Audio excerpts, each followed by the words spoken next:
Hi, my name is Jenny. I'm a sophomore, and this is for all three of you. Can you say in one sentence or less what... you know what I mean. Can you say why America is the greatest country in the world? Diversity and opportunity. Lewis? Freedom and freedom. So let's keep it that way. Will? The New York Jets. No, I'm going to hold you to an answer on that. What makes America the greatest country in the world? Well, Lewis and Sharon said it. Diversity and opportunity and freedom and freedom.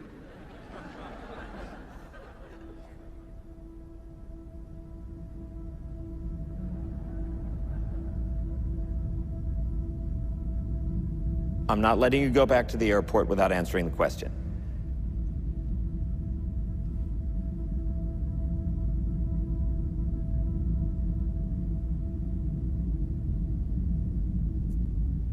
Well, our Constitution is a masterpiece. James Madison was a genius. The Declaration of Independence is, for me, the single greatest piece of American writing. You don't look satisfied. One's a set of laws and the other's a declaration of war. I want a human moment from you. What about the people? Why is America Not the greatest country in the world, Professor. That's my answer. You're saying... Yes. Let's talk about... Fine. Sharon, the NEA is a loser. Yeah, it accounts for a penny out of our paycheck, but he gets to hit you with it anytime he wants. It doesn't cost money. It costs votes. It costs airtime and column inches. You know why people don't like liberals? Because they lose. If liberals are so fucking smart, how come they lose so goddamn always? Hey, and with a straight face, you're going to tell students that America is so star-spangled awesome that we're the only ones in the world who have freedom? Canada has freedom. Japan has freedom. The UK, France, Italy, Germany, Spain, Australia, Belgium has freedom. So 207 sovereign states in the world, like 180 of them have freedom. All right. And yeah, you, sorority girl. Just in case you accidentally wander into a voting booth one day, There's some things you should know, and one of them is there is absolutely no evidence to support the statement that we're the greatest country in the world. We're 7th in literacy, 27th in math, 22nd in science, 49th in life expectancy, 178th in infant mortality, 3rd in median household income, number 4 in labor force, and number 4 in exports. We lead the world in only 3 categories: number of incarcerated citizens per capita, number of adults who believe angels are real, and defense spending, where we spend more than the next 26 countries combined, 25 of whom are allies. Now, none of this is the fault of a 20-year-old college student, but you nonetheless are, without a doubt, a member of the worst generation ever. So when you ask what makes us the greatest country in the world, I don't know what the fuck you're talking about. Yosemite?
Hello.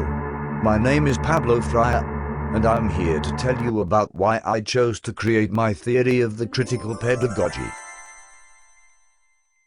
You see, as I grew up I realized that throughout the world there was a culture of silence among the oppressed. I found that the oppressed were held down and no one really listened to them or wanted to hear their story. The only story told was that of the dominant group. This, of course, led to continued oppression of the marginalized people.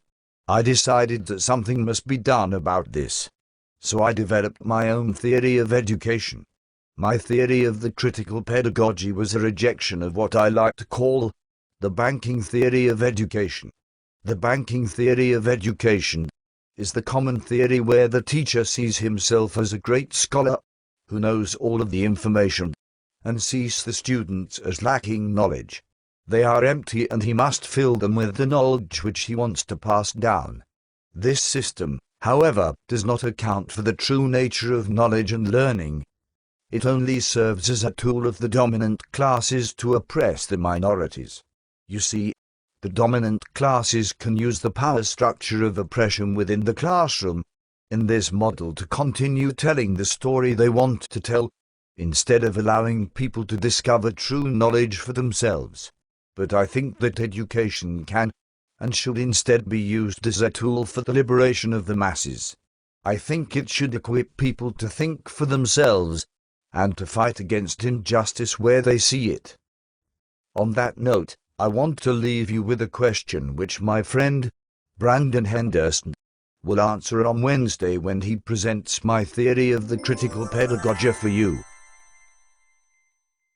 The question is, what do you think an education which would achieve the ends of educating people to end these social injustices would look like in the classroom?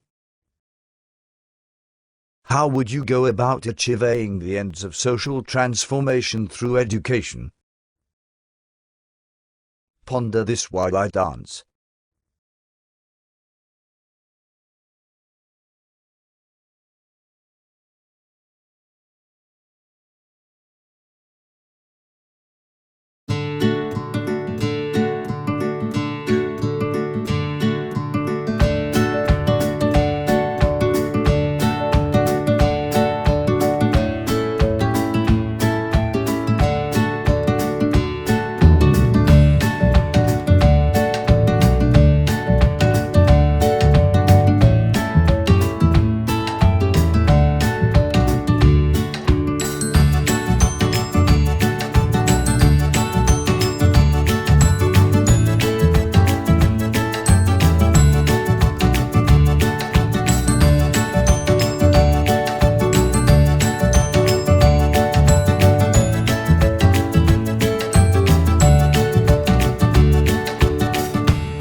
Sure used to be.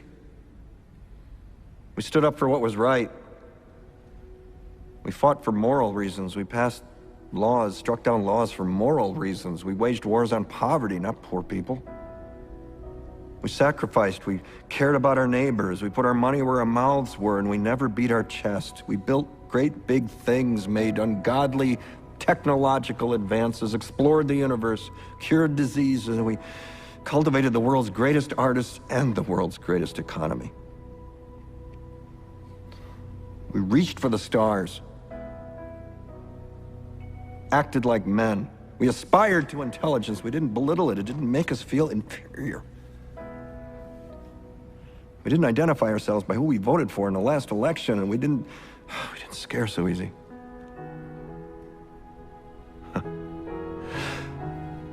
We were able to be all these things and do all these things because we were informed by great men, men who were revered. First step in solving any problem is recognizing there is one. America is not the greatest country in the world anymore.